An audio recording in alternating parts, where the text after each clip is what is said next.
Hindi ko akalain ang simpleng gabi sa BGC ay magiging bangungot. Ako si Dennis, 29 years old, graphic designer sa isang marketing firm sa Taguig. Regular na gabi yon ng Biyernes at tulad ng nakasanayan, nagyaya ang barkada kong sina Dre at Paulo na uminom sa isang rooftop bar sa BGC. Pagod ako sa trabaho pero tinangay na rin ako ng tukso. Hindi lang para uminom, kundi baka makakilala rin ng bagong babae. Pagdating namin sa bar, punong-puno ng tao. May DJ, maaliwalas ang hangin, at kita mo ang city lights sa buong paligid. Umorder kami ng beer, at habang nakaupo sa isang mesa sa gilid, napansin ko siya. Isang babae, nakaitim na dress, maputi ang balat, at mahaba ang buhok. Malalim ang mga mata, mapupula ang labi. Parang hindi bagay sa gulo ng paligid. Masyado siyang elegante at misteryosa. Napansin kong nakatitig siya sa akin. Tumagal ng ilang minuto ang palitan ng tingin namin bago ako naglakas ng loob. Lumapit ako. Hi? Alone ka? Sabi ko. Ngumiti siya. For now, oo. Ako nga pala si Dennis. My name is Tala. Tala? Unang beses ko palang narinig ang pangalang yun, pero parang matagal ko na siyang kilala. Iba ang dating niya. Hindi yung tipikal na babae sa bar. May pagkamahinhin, pero may lihim na lakas sa kilos. Parang alam niyang kontrolado niya ang lahat sa paligid. Nagkwentuhan kami. Wala siyang masyadong sinabi tungkol sa sarili niya. Taga-probinsya raw siya, bagong lipat sa Maynila. Minsan lang daw siya lumabas, pero kung paano siya magsalita, parang laging may laman. Madalas nakatitig lang siya sa akin, parang binabasa niya ang buong pagkatao ko. Mas lumalim pa ang gabi. Kami na lang dalawa ang naiwan sa bar. Niyaya ko siyang lumipat sa mas tahimik na lugar at pumayag siya. Dumiretso kami sa kondo ko sa may BGC din. Isang maliit pero maayos na unit. Pagpasok namin, bigla siyang naging mas malapit. Tumabi siya agad sa akin sa sofa. Hinawakan niya ang kamay ko at dahan-dahang inilapit ang mukha niya. Hindi mo ba ako kinakatakutan, Dennis? Bakit naman kita kakatakutan? Ngumiti siya pero hindi ito ordinaryong ngiti. Naghalikan kami. Mainit, maalab, parang matagal na naming pinipigil. Tinanggal niya ang suot kong polo at ako naman, dahan-dahan kong hinubad ang manipis niyang damit. Habang magkahawak ang katawan namin, ramdam ko ang kakaibang lamig sa balat niya. Hindi malamig na parang aircon, kundi lamig na parang walang buhay. Pero hindi ko pinansin. Nadala na ako sa sandali. Dinala ko siya sa kama. Mainit ang eksena. Totoo, pero sa gitna ng lahat ng yon, may mga bagay akong napansin. Wala siyang pulso. Wala akong naririnig na tibok ng puso niya habang nakadikit siya sa dibdib ko. Ang mga mata niya, habang nilalabasan siya ng ungol, ay parang nag-iiba ang kulay. Nang matapos kami, nanahimik kami sandali. Nakatagilid siya sa kama, nakatingin sa akin. Bigla siyang nagtanong, "Bakit mo ako dinala rito?" Ayaw ko pang matapos ang gabi. Sagot ko. Tumayo siya. Hubot-hubad pa rin. Lumapit siya sa bintana at binuksan ito. Ang hangin sa labas ay malamig, pero siya parang walang nararamdaman. Napansin kong may kakaiba sa likod niya. Sa ilalim ng kanyang balat, sa bandang likod ng balikat, may mga umbok, parang pakpak o buto na pilit lumalabas. Lumapit ako. Tala, anong... Bigla siyang humarap at ang kanyang muka nagbago. Namula ang mga mata, lumalim ang mga pisngi. Ang mga ngipin niya humaba, matatalas, parang pangil ng hayop. Ang mga kuko niya tila naging matulis na parang kutsilyo. Hindi ako makagalaw. Tapos na ang gabi, Dennis, sabi niya. Nang lalapit na siya sa akin, bigla kong napahawak sa rosaryo na nakasabit sa bedpost ng kama ko. Bigay ng lola ko yun noon pa. Inihampas ko yun sa kanya. At para siyang napaso.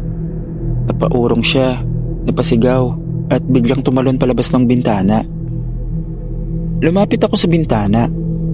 Wala na siya. Ilang saglit pa, nakita ko ang isang malaking itim na nilalang na may pakpak. Mabilis na lumilipad palayo sa kadiliman ng langit. Hindi na ako nakatulog ng gabing yon.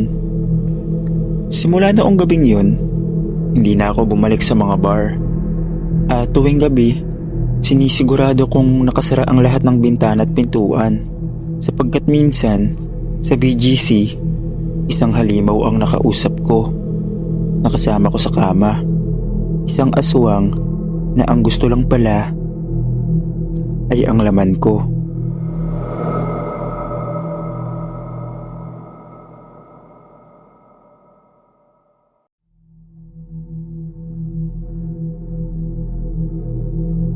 Ako si Tala at ito ang ikalawang bahagi ng kwento.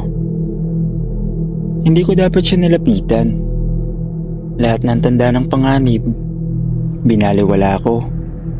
Lahat ng babala ng lahi ko na huwag magmahal, huwag magpakita ng kahinaan, sinira ko lahat yon para sa isang mortal, para kay Dennis. Sa una, kagutuman lang yon. Kailangan ko ng laman ng lalaki bago tuluyang pumasok ang buwan ng gutom. Ang panahon ng pinakandelikado para sa aming lahi. Isa lang sana siya sa marami, pero nung nakita ko siya sa bar na yon, sa ilalim ng ilaw ng lungsod, may kakaiba. Hindi ako agad nakagalaw. Tila sa unang pagkakataon sa daang taon, ay kakaiba. At nang lumapit siya, ngumiti at tinawag akong maganda. Bumulong ang isang parte ng katauhan kong matagal nang patay. Paano kung hindi mo siya patayin? Nangyari nga ang dapat mangyari. Sa kama niya, sa init ng laman. Pero hindi ko siya nilapa. Hindi ko siya sinaktan. At sa halip na kagat, yakap ang binigay ko. Lumayo ako kinabukasan. Galit ang mga kasama ko. Pinalayas nila ako. Hindi raw ako karapat-dapat. Lalo na nang madiskubre kong buntis ako. Isang aswang buntis sa isang tao. Ang lahi namin ay walang lugar para sa pag-ibig. Sa kanila, ang bata ay dapat ituring na alay. Hindi anak. Ang sanggol ko raw ay magiging abominasyon. Kalahating tao, kalahating halimaw. Kaya tumakas ako. Nagpalit ng anyo, nagkubli. Hanggang sa hindi ko na kaya. Pumunta ako kay Dennis. Hindi para humingi ng tulong. Hindi para humingi ng awa. Kung tutuusin, pumunta ako para sa huling beses. Para siya'y makasama. Kahit saglit. Para maramdaman kong hindi ako ganap na nilalang. Pagkakita niya sa akin, halata sa mukha niya ang takot. Pero hindi siya tumakbo. Hindi siya nagsara ng pinto. Hindi siya sumigaw. Ang una niyang sinabi, "Tala, buntis ka ba?" Tumango ako. Handa akong mamatay kung sakali. Pero ang ginawa niya, lumapit siya. Hinawakan ang tiyan ko at tumulo ang luha niya. "Kung may paraan, tutulungan kita." Bulong niya. Hindi ko alam kung yun ay awa, takot o pagmamahal. Pero mula noon, nagsimula ang milagro. Isinama niya ako sa isang matandang albularyo sa probinsya ng Quezon. Si Kadoro, isang kilalang manggagamot na minsan nagpagaling ng mga nilalang sa pagitan ng dalawang mundo. Habang hinihilot niya ang tiyan ko, nagsalita siya. "Ang sanggol sa sinapupunan mo. Hindi pa buo ang kapalaran. Maaari pa itong maligtas. Pero ikaw babae, kailangan mong pumili." Pumili ng ano? Tanong ko. Ng pagiging tao o pagiging ina?